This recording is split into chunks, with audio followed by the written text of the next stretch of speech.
Is the online podcast, live stream, whatever the fuck you want to call it, where we kick religion in the nuts every Thursday night. We dunk from the free throw line on religion. We shoot from the 3 point line. We swing for the fences on religion. In other words, whatever it takes to cast aspersions upon religion. And I'm your host. I'm Derrick Day. In case you didn't already know that, if you've been here before, you already know that. Now, a lot of stuff to talk about, and there's some things that Aaron Tomlinson and I will get into on Freeology Friday tomorrow night, and then I'm going to be back on Sunday with the Forward Live podcast.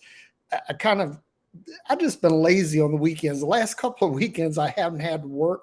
Actually, I had to work last Sunday, and it was kind of a last minute thing. But I just really just wasn't feeling it. And one of the things that I want you guys to know about live streaming is that generally, if you don't feel like doing it, it's kind of like the best time to do it. But sometimes you just need to take a break. And so I did. And so there you have it.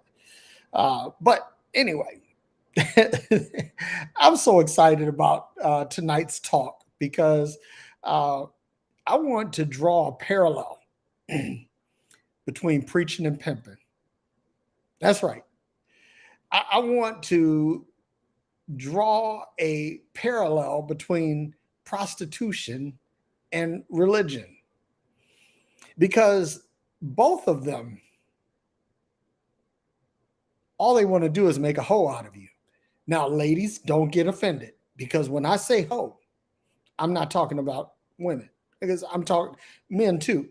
In case you ever seen Deuce Bigelow, Male Gigolo, right? you know, a hoe is a hoe, and it's gender neutral. Okay, so let's just clear the air and dispense of that. You know, I really thought that this was funny when I first got into ministry.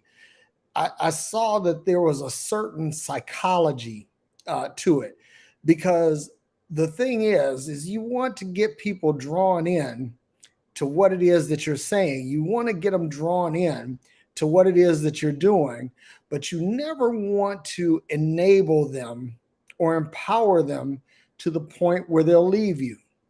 And this is the root of the pimp game. Now, granted, some people say that prostitution is the oldest profession in the world. I disagree. I think that priesthood is the oldest profession in the book. And I also believe that the pimps drew their pomp, their pageantry, their mannerisms from the priests. And if you look at them, you look at like a bishop. I was a bishop one time. You look at a bishop and his long robe and his purple and his signet ring and his pectoral cross and chain and all of that stuff. And if you look at the pimp, right? The pimp has got his hat, got his feather in his cap. He's got a slick purple suit. He's got the shoes. He's got basically it's the same thing. And just like any good bishop has churches that kind of report up to him or that they're in covenant with him, the pimp will have women or men, right, that work for him. But sometimes the true Mac, street talk, the true Mac will not only have women on his string, but he'll have some men that are doing his dirty work. Sound familiar? It should. It should. And I'm going to get right to it because there is a psychology to the pimp game. And people say, how do young people, men and women, get caught up in selling their bodies for money? And more to the point, how do they wind up doing it and giving somebody else a cut? And they're this ties back to religion. But let me get to the pimping part, because pimping ain't easy, but it can be fun. So basically, the pimp goes out and he recruits. And what he's doing is he's trying to find an above average looking person who has self-esteem issues, who has daddy issues, mommy issues, that they are out on the street, left to fend for themselves. This is kind of what the pimp is looking for. The pimp is looking for vulnerable people. The pimp has no interest in anybody with a strong sense of self-esteem. A pimp is not looking for anyone who has a sense of family. A pimp is not looking for someone that has economic stability or food stability. That's not, the pimp is looking for people that are completely off their square, because those are the people that they're able to exploit. Now watch, here's what happens, especially when self-esteem is suspect. Pimp comes in and tells this person how beautiful they are, how wonderful they are, how they make the pimp feel. And they fill them with all this sweet talk. They fill them with lies. And then once they have them in, and they convince them that the pimp is the way off the street, the pimp is the way to better self-esteem, the pimp is a way to income and all of these other things, seeing the world. That's what the pimp does. But once the pimp gets you into the trap, then he shuts the door. And what happens?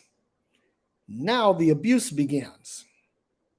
Because the first thing that you have to do as a pimp is, once you've suckered them in by making them think that they're special, you got to remind them that they're not. You got to, they ain't shit without you. And sometimes this takes the form of physical violence. Sometimes it's just emotional or verbal abuse. I mean, it varies, because every pimp has its own game, right? But the overarching theme of the game is basically the same. So watch. The pimp has brought you in with sweet talk, and now begins to abuse you. You ain't shit. You dirty motherfucker. You don't look good. You ain't pretty. You ain't handsome. You're dirty. You ain't shit without me. And then this person is broken down back to where they were. But see, this is just the beginning, because see, there's a cycle involved in this. This is cyclical. This is something that goes on and on. And so you're brought in with sweet talk, then you're broken down you're broken down emotionally, and your self-esteem is broken down. All of these things are broken down, and then all of a sudden, the pimp sells you the cure to his abuse or her abuse, because women can be pimps too, just like men can be hoes. Just saying. So the pimp now is restoring your self-esteem, restoring your sense of purpose. But there's a catch. Now the pimp expects you to do things for him or her. And now you're on the hook, you're on the string. And a lot of times it's not just the psychological abuse. Sometimes there's drugs involved, because if you can get a prostitute or hooked on drugs, then you really can control them, right? So it's not just the psychological thing. Sometimes there's actually a secondary physical element besides the physical abuse in the form of drugs, right? But the thing is to keep you high and then to take you down from that high. And then to remind you that the only way you're going to get high again is through them. You see how it works?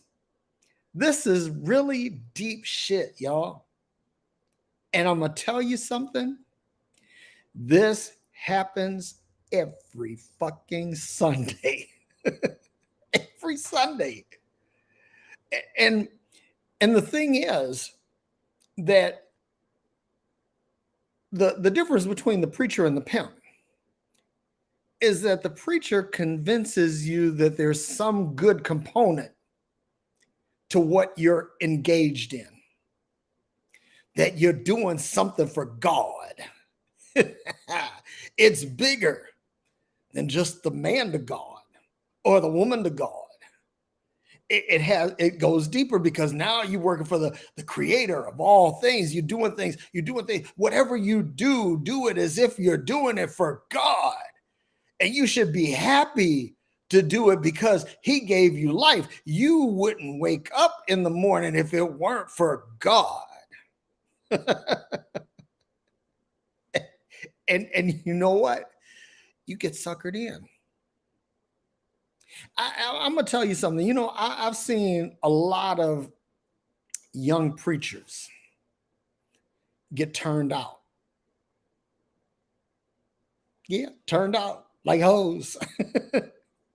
Because they feel that God has called them to preach this gospel, but they come in and they tie themselves to some preacher because it says that you got to get attached to a man or woman of God to basically to groom you and teach you and to bring you up in the ways of God, so that you're not some renegade jackleg preacher, that you got some connection, that you have spiritual parenting.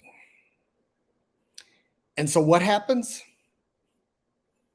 Typically, you get assigned to the ministry of toilet cleaning or something like that, or parking lot attendant or armor bearer. And you get to do shit for the preacher. But there's some things though, you can't outshine the man or woman of God. You can't wear anything nicer. You can't wear your hair nicer. You can't do anything to take the shine off the man to God. And watch this too. Here's the other thing, is that preachers are very particular about who they bring close to them, because they're only going to bring people close to them who won't take their shine. Now, there are two ways that this happens. Either one, they bring people close that can't take their shine.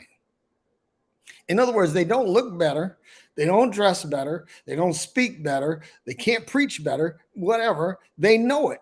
And so they say, like, okay, this is somebody I can have around me because I ain't worried about them taking my shine. But then there are people that they bring close to them that they maybe have greater oratory skill. Maybe they're better looking. Maybe they're more physically attractive, whatever the case may be. Maybe they know their Bible better.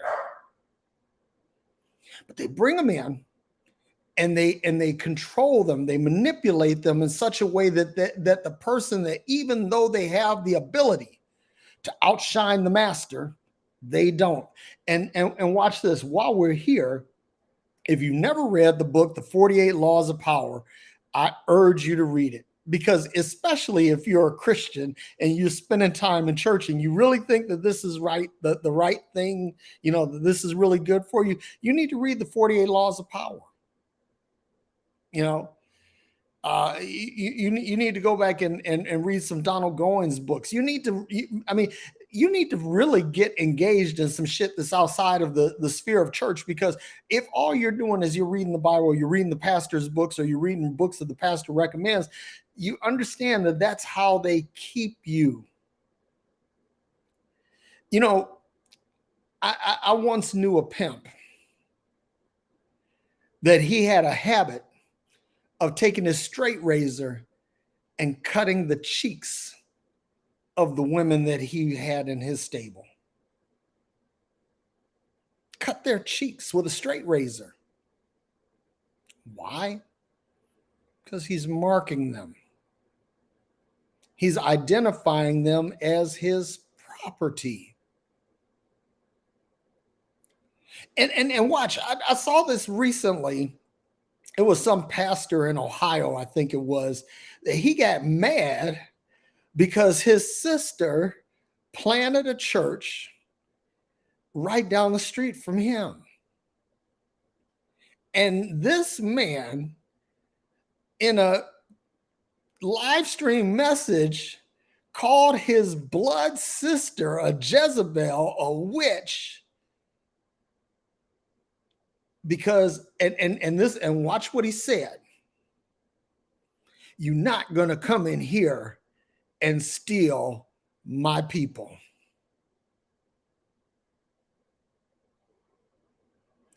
In other words, the preacher is marking his flock, much like the pimp I knew did. And the other thing is, just like this pimp would cut these women, and then he would apply the healing salve, cleanse the wounds, and bandage them himself. Because in other words, he caused the harm, he's bringing the fix. That is what religion does, and specifically Christianity, because Christianity comes in and convinces you that you're a dirty, low-down, rotten-ass motherfucking sinner, ain't good for nothing but hell. But God sent his only begotten son to pick you up from the miry clay, to put your feet on solid ground, to lift you up and turn you around. I feel it.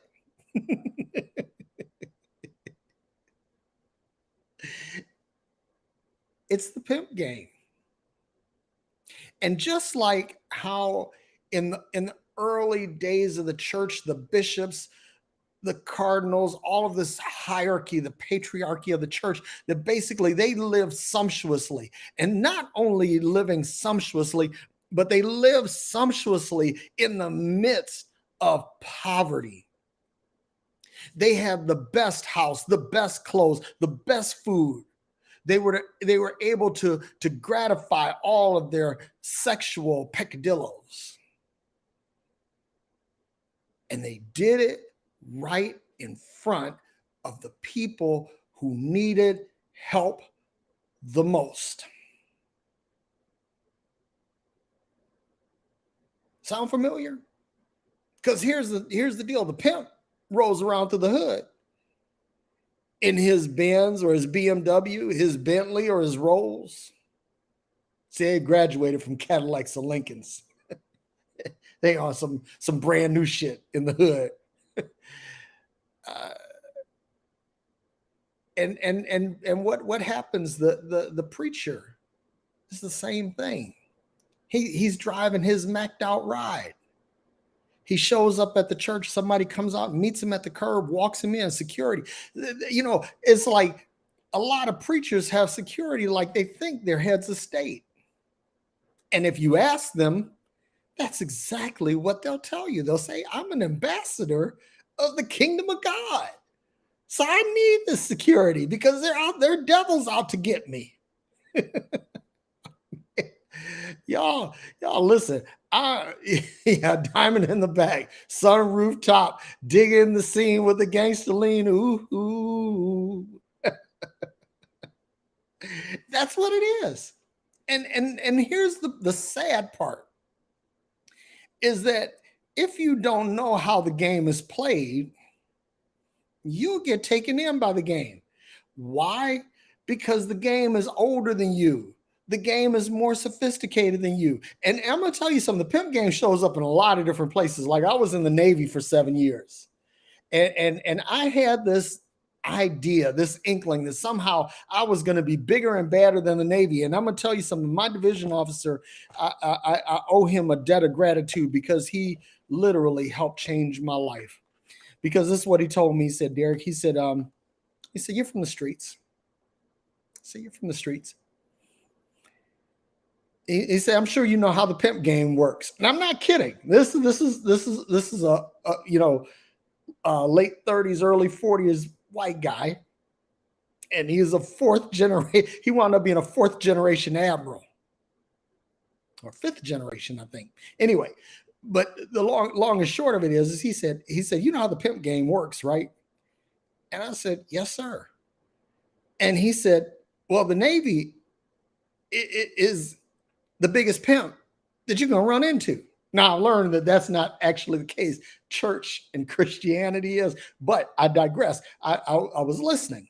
I was listening because he was speaking to me at my level because I wasn't far removed from the streets at that time. He's speaking to me at my level. And basically he said, the Navy will chew you up and shit you out if you keep fighting against it. He said, but he said, if you just live in it and learn to work it, he said, you can make it work for you. Now, here's the thing. The difference is that the Navy had something good at the end. In other words, you could get promoted, you get paid more, you get more recognition, you learn more leadership, you get exposed to different things. And then when you get out, you have a skill, you have some experience, you can go to work and you can live your life, right? See, church don't do that. There is no good end for church. There is no good end for religion. Because watch this, once you get in, it's like the Hotel California. You can check out anytime you like, but you can never leave. Think about that. You go to kindergarten, you leave kindergarten, you go to elementary school. You leave elementary school, you go to middle school. You leave middle school, you go to high school. You leave high school, you go to college. You leave college, you go to grad school. And if you after grad school, you go on into the workforce, right? And pretty much nowadays you don't stay with any one job because basically it used to be work was a relationship between, like, it was like a marriage covenant. But now it's basically pimps and hoes, and that's another discussion for another day. But church is the only institution that you're expected to go to and never graduate. Check out anytime you like, but you can never leave. And here's the thing, that you may leave one church, but you're going to another. Unless you actually escape religion, unless you absolutely gain escape velocity by which you're able to overcome the gravitational force of religion, you're stuck. And largely you're stuck because you don't know better. And if you don't know better, you can't do better. That's the way it works. So the objective then is to make sure that you never know better. See, that's why when you go out and you start learning things on your own, you start studying things beyond what your pastor is teaching you, then what they're going to tell you is, you listen, you need to be careful because there's a lot of stuff out there and it's not all good for you. Many come in the name of Christ, but they're not all Christ. Ain't that what they say? If you've been in church a minute, you know I'm right. You heard this. But I digress. The thing is, if you don't know better, you can't do better.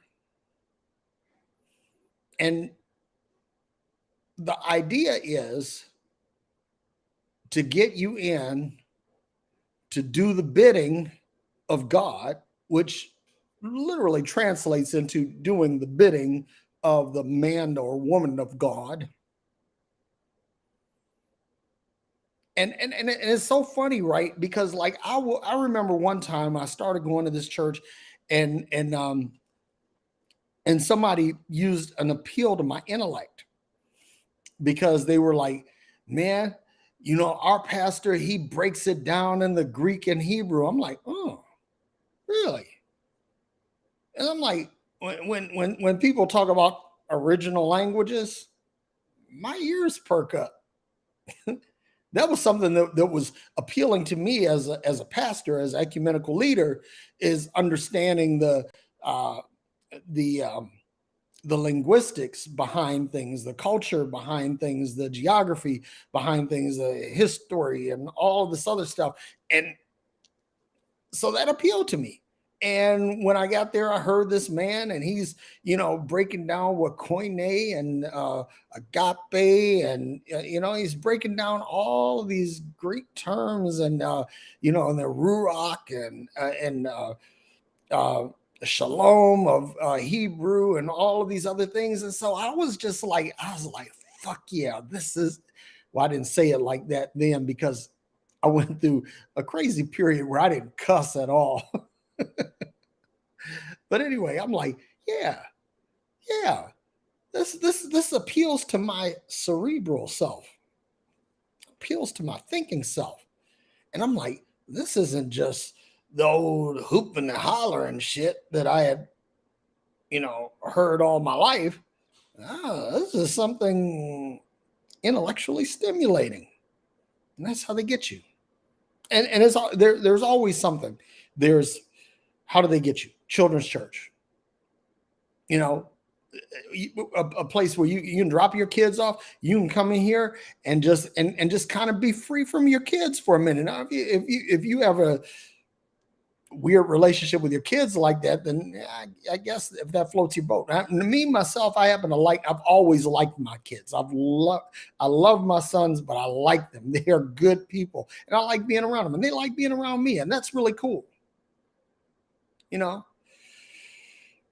But some people, they need a break. So children's church is one way. Another way they get you is through music. Because listen, the whole thing about the Pied Piper, man, that shit's real. And I've known several pimps who could sing. These cats, in another life, they'd have been one of the four tops of the Temptations. I mean, they had golden voices. And just like how they were able to use their musical gift to get people to work for them, to sell their bodies for them, it's how church works. Another thing that they do is social networking. Because if you have a church that has like a lot of professionals in it, chances are you could do a little bit of networking and maybe score a little extra business by virtue of your church membership. Or if your church is big enough and they do business with contractors, maybe you might be able to get in. Maybe you might become a preferred vendor of the church. The other thing is amenities. People like going to churches that look special. And I guess this kind of goes back to the early days of cathedrals in Europe, that the more beautiful the edifice was, the more people would attend. It's just kind of how it works. People are impressed by shit. And then there's always the appeal to your greed. And that's how things like Word of Faith work. Because if you come in and partake of what God is doing here, and you partake by giving of your tithes, your first fruits, and your offering, that when you see your man of God go up, that you too will go up, just like Elisha did with Elijah. You see how it works? Listen, this is the game for free. Ordinarily, talk of this order of magnitude, I get paid for. That's right. A lot of my work is getting paid to talk. And I make a really good living at it. So what you're getting here, you're getting a $200 an hour talk for absolutely free. And if you are willing to put into effect the things that I'm telling you, if you are willing to open your eyes, if you're really, I mean, listen, here's the problem is that we get so caught up in our own life's problems that we're looking for answers. And when we find something that vaguely resembles an answer, human nature is to kind of latch on to that. And here's the thing, I'm not busting on anybody. What I'm saying is that, listen, I'm smart. People get mad when I say that, but listen, I've known all my life that I was smart. I'm smart than a motherfucker. But even smart people get taken in. Don't believe me? Ask Bernie Madoff. Ask some of these people that go to these mega churches. Smart people get taken. It's just the way it is. Why? Because we're emotional beings. And an emotional response or an emotional appeal yields an emotional response. And so you get caught up. And there's nothing wrong with it. Listen, nothing wrong with having your nose wide open. Some more hood talk. Nothing wrong with having your nose open. The catch is, are you willing to keep it open? That's the question. If you realize that you are on the string, do you have what it takes to get free? And that's the catch. But here's the thing. A lot of people aren't going to tell you this. And let me tell you this while I'm here, because there's a lot of this going around. A lot of people out here, they're talking a good game. They're talking anti-religion. They're talking anti-church. They're talking anti-Bible or whatever, and they say, I just want to share with you, help you get free. But then they have apparatus around them that's really like church, but it's not. They just don't call it church, but it's the same thing, right? And so what happens is, and y'all mark my words, because you're going to see it happen. You are going to see it happen. I prophesy that what you're going to see is there are people that are they're going to go all out to the edge and say, none of this is cool. We're operating on a whole different paradigm here. We're doing a new thing. And then they're going to come back and they're going to say, something, but this is, Jesus is calling me back. And at that point, you're going to have to make some really serious decisions, because you will have wandered so far off the plantation and you're so close to freedom. But now the person that was your conductor on the Underground Railroad is now taking you back to the plantation instead of to the promised land. Y'all got to watch that shit. You got to watch it, because it's a lot of it out there. It's a lot of it out here. And anyway, I could go on and on and on. But I'm not going to go through the comments or invite anybody in, because I'm live on multiple platforms right now. I'm on Instagram, I'm on TikTok, I'm on Facebook, I'm on YouTube, I'm on Twitter, I'm on Twitch. I'm like savoir faire. I'm everywhere. And so anyway, it would be kind of difficult. I don't know. Maybe I can answer questions or acknowledge comments. Marianne, I see you're out here, and a lot of good comments here.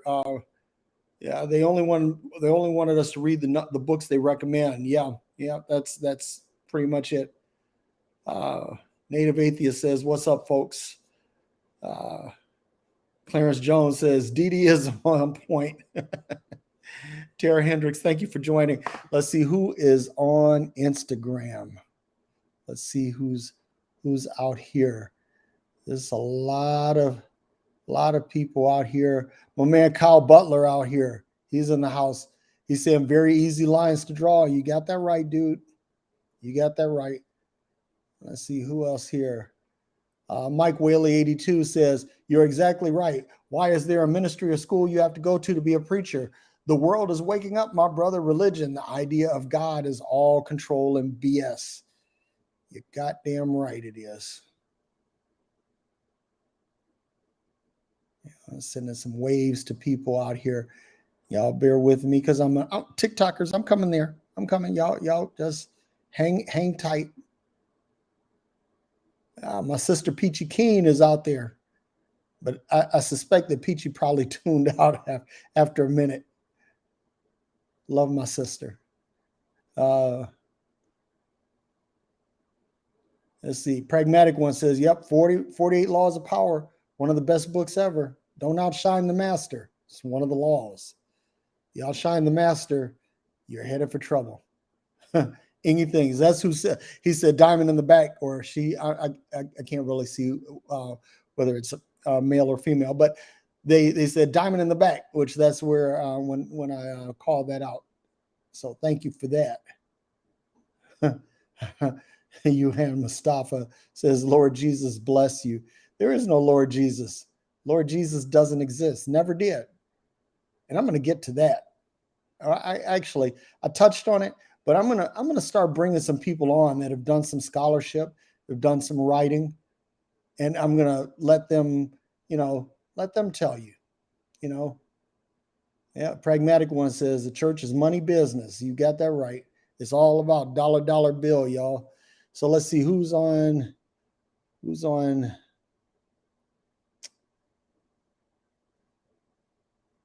Let me see. I don't see any comments on TikTok, but hey, whatever, however,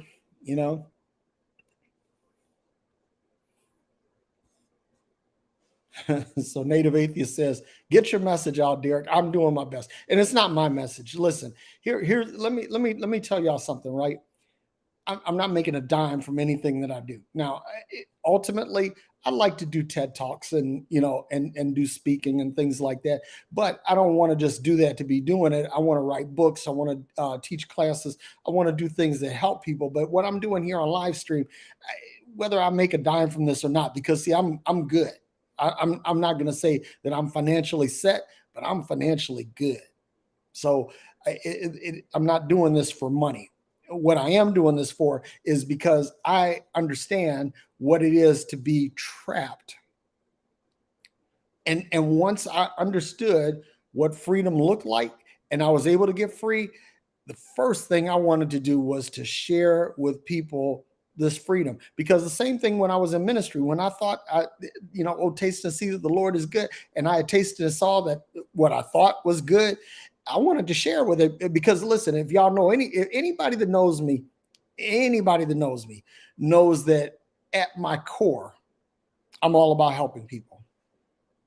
That's been my life's purpose. This is my why. Is helping people live better and more prosperous lives. I've helped a lot of people, and I want to keep doing it. I like it. It makes me feel good to see people do good. It makes me feel free to see people get free. Y'all see what I'm saying? So, I'm not going to say that I'm purely altruistic. No, I'm out here honing my craft. I do have a profit motive from this. It just isn't from sharing this message with you guys. And I'm not the only one that's doing it. There are others that are out here. Kyle Butler's one, Aaron Tomlinson's another. There are people out here that are sharing the same kind of message, that are helping people get off the plantation of religion. And that is the objective, friends. That's it. That's it. So, you might be in somebody's stable today, but you ain't got to be a hoe no more. You can be free. And that's pretty much what I have to say. So tomorrow night, this same time, this same channel, Aaron Tomlinson and I will be doing Freeology Friday.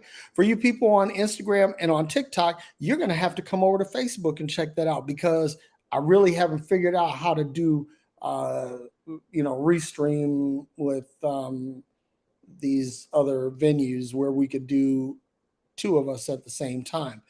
So that's a little challenging, but we're going to get there. We're going to figure it out. I'm a smart guy. I figure shit out. It's what I do. So until the next time, friends, thank you for attending my TED Talk. Peace and hair grease.